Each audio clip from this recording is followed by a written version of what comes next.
Fala, galerinha! Tudo bem com vocês? Sejam muito bem-vindos a mais uma aula do Se Liga na Educação. Meu nome é Edneia, eu sou professora de Ciências e hoje eu estou aqui para mais uma aula de reprodução. Nós vamos falar sobre o sistema reprodutor masculino e feminino. Quem está aqui comigo hoje é o Hermes. Oi, Hermes, tudo bom? Bom, essa aula é dedicada ao 8º ano do ensino fundamental, ok? Mas, como eu já disse para vocês, fiquem à vontade, qualquer pessoa pode ter acesso a esse conteúdo. Se você não assistiu às nossas aulas anteriores, entre nos nossos canais de comunicação e veja as aulas para vocês terem uma maior interação. Essa aula nós iremos trabalhar a seguinte habilidade da nossa Base Nacional Comum Curricular e o nosso currículo regional. A de comparar o modo da ação e a eficácia dos diversos métodos contraceptivos e justificar a necessidade de compartilhar a responsabilidade na escolha e na utilização do método mais adequado à prevenção da gravidez, precoce, claro, e indesejada, e de infecções sexualmente transmissíveis. Então vamos começar com um questionamento. Você já teve curiosidade de saber como funciona o sistema reprodutor, como funcionam os anticoncepcionais, né, os métodos preventivos da gravidez? Você já teve essa curiosidade? Você sabe quais são os órgãos que compõem o sistema reprodutor? Pois então, nessa aula vocês vão tirar essas dúvidas, vão conhecer o sistema reprodutor e, claro, esclarecer tudo sobre os métodos anticoncepcionais. Então, vamos lá. Só para a gente falar brevemente aqui para vocês entenderem o contexto do assunto. Nós temos o sistema reprodutor feminino e o masculino. No feminino, nós vamos ter os diferentes órgãos que compõem esse sistema. Começando aqui pelos ovários, as tubas uterinas, o útero e a vagina ou canal vaginal.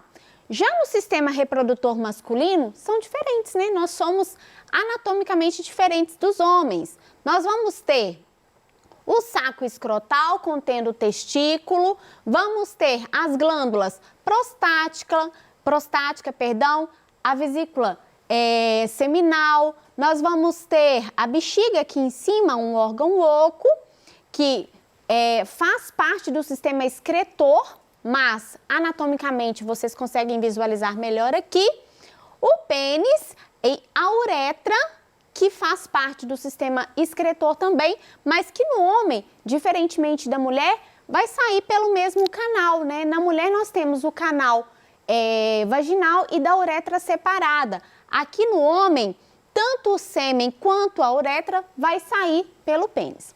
Bom, para nossa aula de hoje ficar ainda mais interessante e interativa, eu trouxe um convidado muito especial, um grande amigo meu, Dr. Flávio Lins.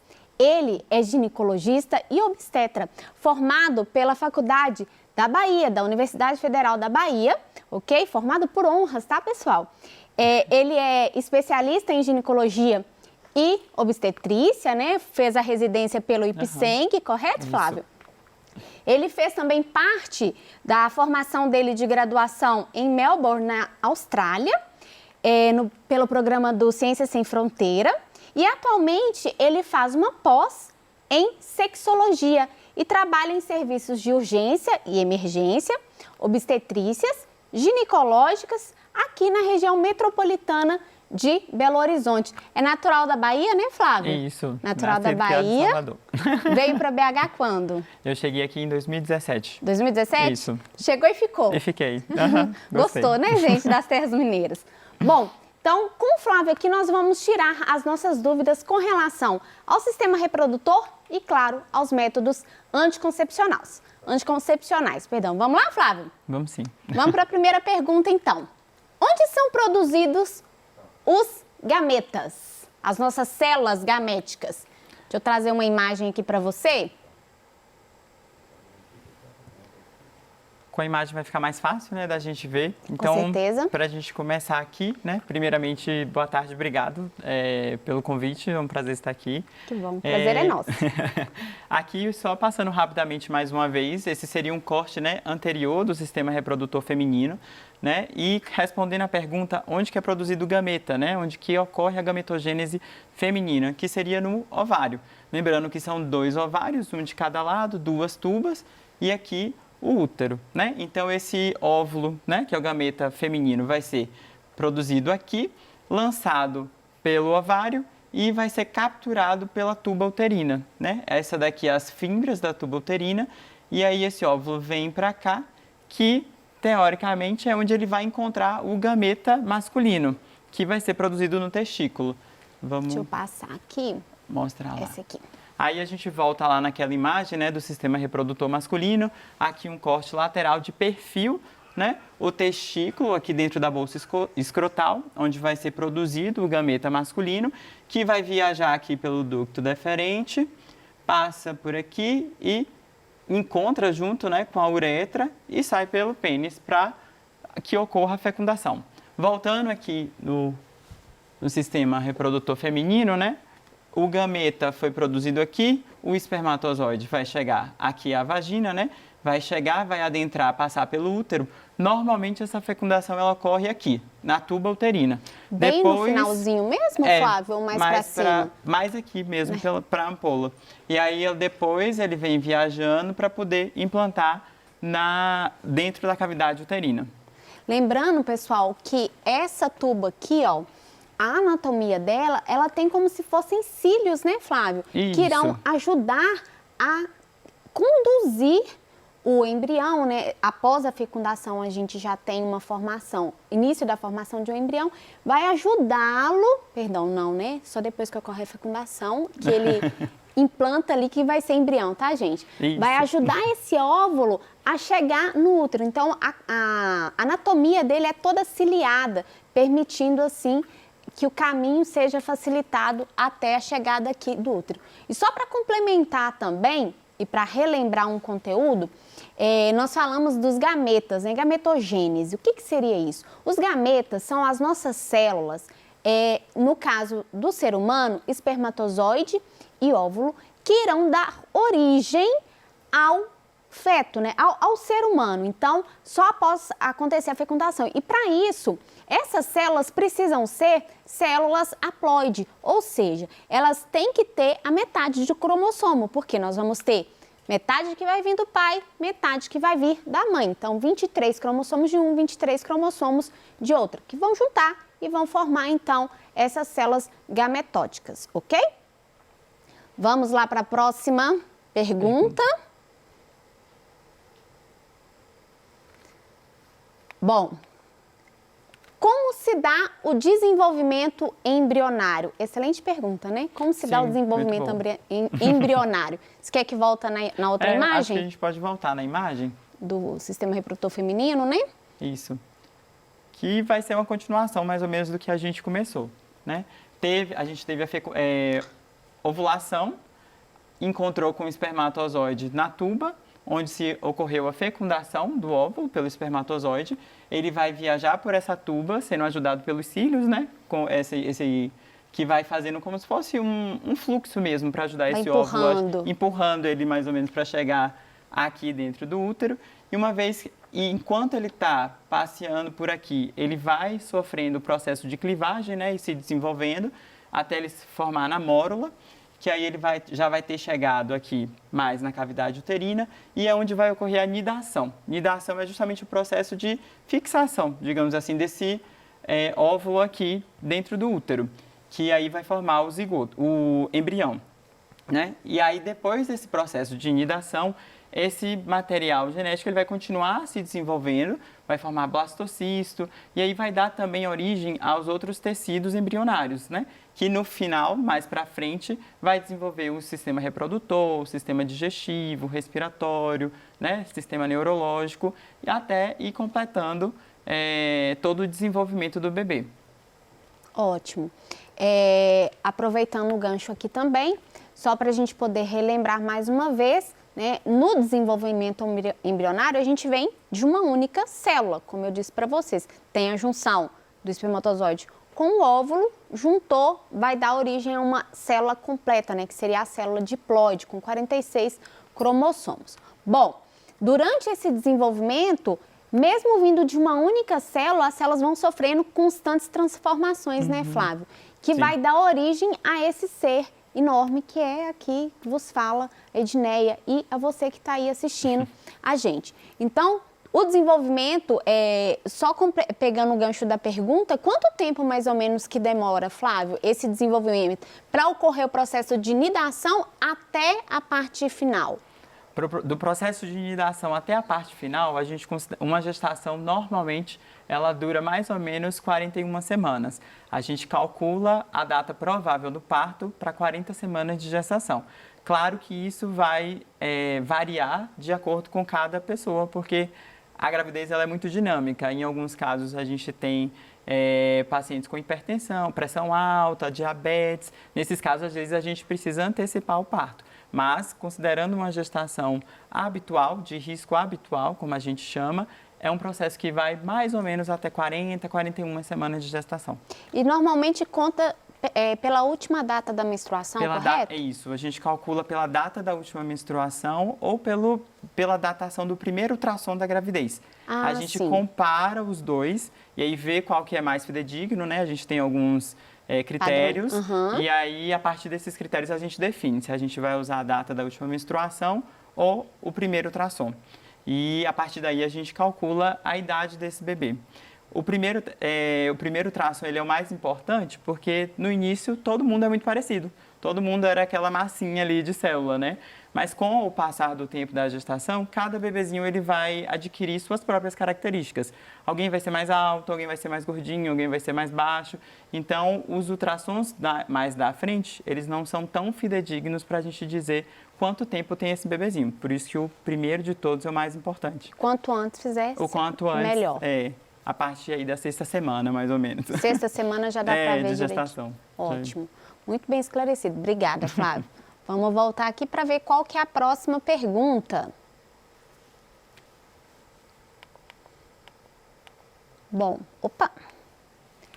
é possível ter filhos até quantos anos? Essa eu acredito que seja uma dúvida super recorrente, que você deve escutar muito nos consultórios, né, Flávio? Essa pergunta é uma pergunta relativamente difícil, no sentido de que isso tem sido colocado à prova cada vez mais diante das técnicas que têm surgido de fertilização, de reprodução humana, né? Mas se a gente for ignorar essas técnicas, a gente considera que essa possibilidade existe enquanto a mulher estiver tendo o ciclo menstrual, que significa que ela está ovulando, né? Porém, o que a gente sabe é, com o passar do tempo, dos anos, essa possibilidade ela vai ficando cada vez menor, né? A chance maior da mulher engravidar é até os 20 anos, né? Isso aí, essa chance é de 25% a cada ciclo menstrual. Quantos anos? Até os 20 anos. É mesmo? A partir daí, isso vai começando a diminuir. Dos 20 aos 30, é em média 20% a cada ciclo menstrual. E aí, até os 35, a gente considera que essa chance ela é relativamente alta. Porém, a partir dos 35 anos, a cada ciclo, essa média cai para 9 a 10%. O que a gente considera uma perda significativa. E aí, normalmente, quando a mulher atinge a idade de 35 anos, e se ela ainda não tem muito em vista uma gestação, mas ela ainda acha que esse é um projeto de vida para ela, a gente já começa a pensar em algumas situações de reprodução, ou até mesmo um congelamento de óvulos, né? Porque o que acontece? Quanto mais jovem esse óvulo, maior a taxa de você ter uma fertilização que vai dar certo e também de evitar outros riscos, né? De um aborto espontâneo, de uma pré-eclâmpsia, enfim, riscos inerentes à gravidez. Aí já entra na parte de fertilização in vitro, né? Ou não? Então, tendo congelamento de óvulos, necessariamente teria que ter uma fertilização, porque a gente vai pegar esse óvulo e aí a gente vai ter que fertilizar ele, né, fazer esse processo fora do corpo para depois implantar ele, né, dentro do útero pelas técnicas de fertilização. E aí a chance disso também vai diminuindo, né? Vai depender de cada mulher. Isso, agora... ter sucesso ou não nessa fertilização. Isso é muito variável. Agora, quanto mais jovem o óvulo, maior também a chance de dar certo, mesmo que seja uma paciente com, vamos dizer, 45 anos. Quanto mais jovem esse óvulo que a gente utilizar, por isso que a gente fala em congelar esses óvulos com uma certa antecedência, maior a taxa de sucesso da fertilização. Ótimo, muito bom. Vamos então para a próxima pergunta. Opa, vamos lá. Como é realizada a... Olha, já era a próxima pergunta. Como é realizada a fertilização in vitro? Eu acho que a gente falou um pouco, né? A fertilização in vitro, como fala, a fertilização ela é realizada no laboratório, né? A gente vai pegar o óvulo, vai tentar estimular a ovulação e capturar os óvulos da mulher e juntar com o gameta do parceiro ou então um espermatozoide doador. Isso vai depender muito das características de cada paciente, né? Não tem como a gente cobrir isso aqui agora. E aí essa fertilização vai ser feita fora, no laboratório, e aí depois implantada no útero. Lembrando que a gente, como técnica de fertilização, a gente não tem... tem a fertilização in vitro, mas técnicas de reprodução a gente também tem a inseminação artificial, né? Que não necessariamente é diferente. Tem como você explicar a diferença pra gente? A fertilização in vitro é quando a gente pega esse óvulo e o espermatozoide e a gente faz isso fora, né? Para implantar depois. A inseminação artificial, normalmente ela é utilizada em pessoas que não têm um problema de fertilidade, mas, por exemplo, a mulher que quer ser mãe sozinha, né? Sim. Então, como ela não tem um problema de fertilidade, a gente não precisa capturar esse óvulo, né? A gente usa o próprio óvulo dela no ciclo menstrual e tenta inseminar com o espermatozoide dentro do útero mesmo. Pode ser um espermatozoide doador, né? Exatamente. Entendi. Exatamente. E aí pode ser feita essa é a diferença, né? Da fertilização in vitro para a inseminação artificial. Ótimo, muito bom. Compreendido aí, pessoal? Deu para entender a diferença da fertilização in vitro com a inseminação artificial? Acho que ficou bem claro. Agora nós vamos para a nossa última pergunta, que é a de quais são os principais métodos anticoncepcionais. E existe um mais seguro? Então, essa pergunta é para complementar, né, pessoal? Nós falamos da reprodução, agora a gente vai falar da forma de evitar que ocorra, né, essa reprodução. Certo. Aí eu acho que a gente pode usar a imagem. Claro. Só um minuto.